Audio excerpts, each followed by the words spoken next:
Assalamualaikum warahmatullahi wabarakatuh. Wallahi warahmatullahi. Ya, perkenalkan nama saya Muhammad Fadli dari kelas 12 spesialisasi IoT dan di sini saya bersama teman saya Faris Rifki Zaidan kelas 12 spesialisasi IoT. Untuk sebelumnya, saya meminta maaf kepada Mr. Yusuf karena tidak dapat melaksanakan presentasi secara offline. Jadi di sini saya akan mempresentasikan secara online bersama teman saya. Ya, sebelum kita melanjutkan, jadi di sini saya membuat algoritma dan flowchart, proyek pendeteksi suhu dan asap pada ruangan dapur.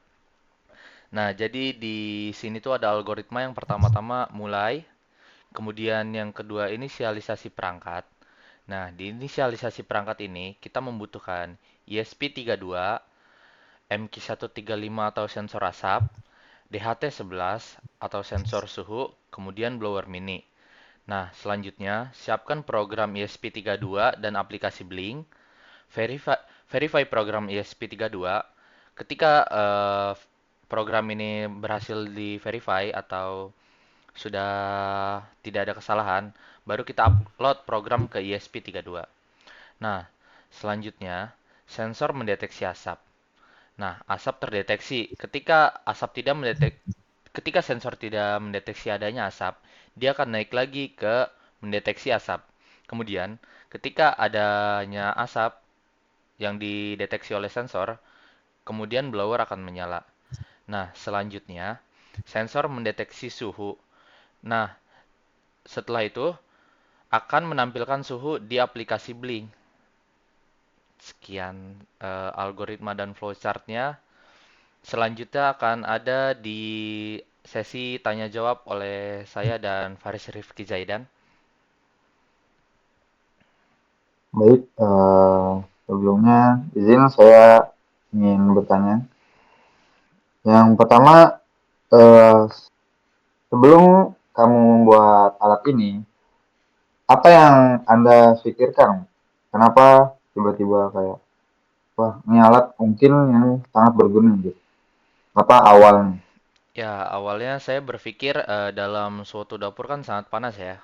Dan juga asap yang berlebihan dikarenakan bisa mengganggu pekerjaan. Nah, jadi di sini saya menciptakan pendeteksi suhunya itu agar bisa terkontrol suhu dalam ruangan tersebut. Karena setiap manusia tidak bisa menahan suhu panas yang berlebihan. Jadi ketika dalam ruangan dapur sudah menembus 24 derajat Celcius, itu dalam kitchen sebaiknya lebih diberhentikan. Diberhentikan dahulu pekerjaannya untuk beristirahat dan dalam sensor suhunya tidak mengganggu pekerjaan yang ditarik oleh blower untuk keluar ruangan. Hmm. Ya.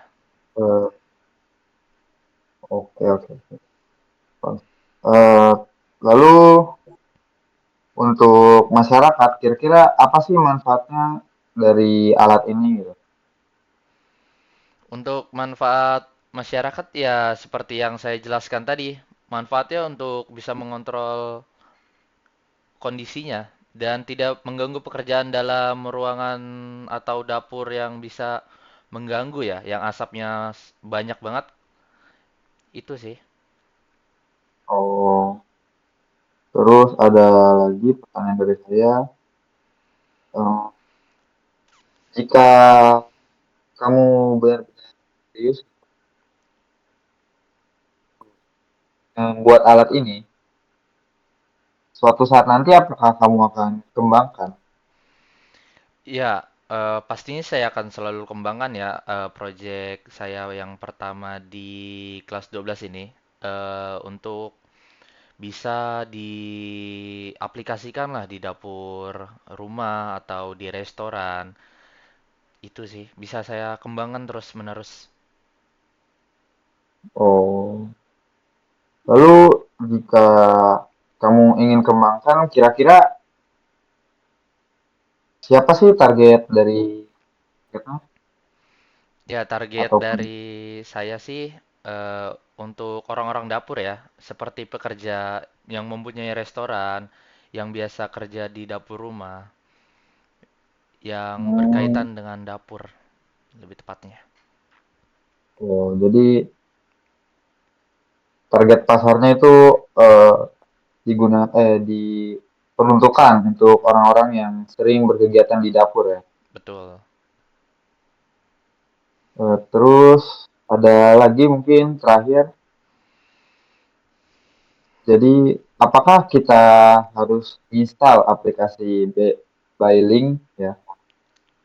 Terus jika enggak, apakah kita bisa mengontrol dari entah dari web atau kita membuat sebuah kayak remote gitu, jadi nggak lewat aplikasi.